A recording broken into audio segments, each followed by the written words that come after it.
Okay, so a lot of you may have seen my edit already, and have been asking how I made it. After 2 weeks of delay, I'm finally making a video. So the most popular question is how I made the voice in the beginning of the video.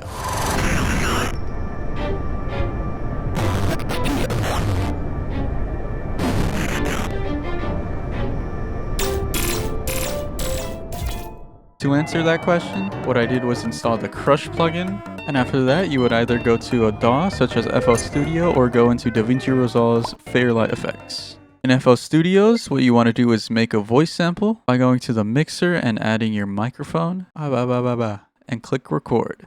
We meet again.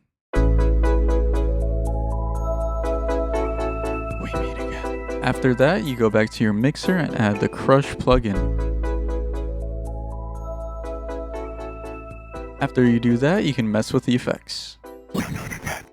In Davinci Resolve, to make a voice sample, all you have to do is first make sure your input is using the correct microphone. Then go into Fairlight, add the microphone, and click the R button. If you don't want to hear yourself talk, you can click the mute button and click record. Do you hear it? After you got your voice sample, click Effects and find the Krush plugin. Mine was uncategorized. From here, you can mess with the settings. After all of that, you can change the pitch if you'd like. By the way, the fonts I used were Centaur for the beginning and Kiwi Soda for the end. Next, I'll show you how to make the text effects for the beginning and the end. For the beginning, the first thing you want to do is add a text plus and go to Fusion. Then what you want to do is right-click the text box and add a follower modifier. Once you do that, you go into modifiers and change your delay. Then you can start animating by going into shading and adding keyframes to position offset. You can ignore path modifier and go back to follower modifier. Once you finish adding your keyframes, you can go ahead and smoothen them by straightening them out.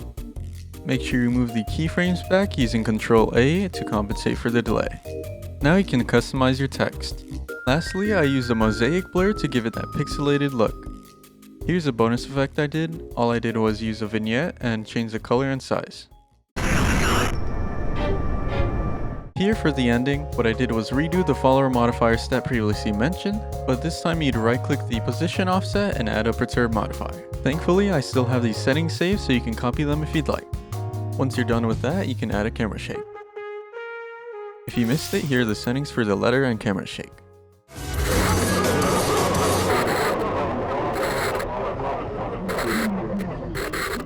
Next, I'll be going over the glitch effect I did in the end. All I did was use the block glitch effect from the video transition effects. If you want to do a bit extra, you can add frames before the main clip and add a mosaic blur over them.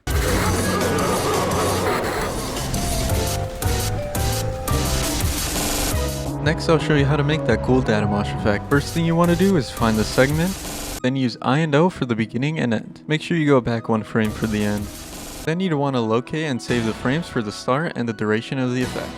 Once you finish rendering that segment, you'd want to go to this website right here, link in the description. Add your clip, and once it's done rendering, you can change the resolution. Here I forgot, you're supposed to change the resolution first, so I had to reprocess the file. After all of that, you'd want to add 2 segments. For both segments, you'd want to change the endings to the start frame of the effect. Mine would be frame 53. For the beginning of the second clip, just put it 1 frame before the start frame. The duration of the effect is 21 frames, so we'll double that for the repeat frames. Then you can go ahead and render the clip.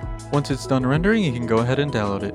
For some reason, the video won't go into the timeline, so we'll use Cloud Convert to re-download it. Yeah, you can just ignore all of these.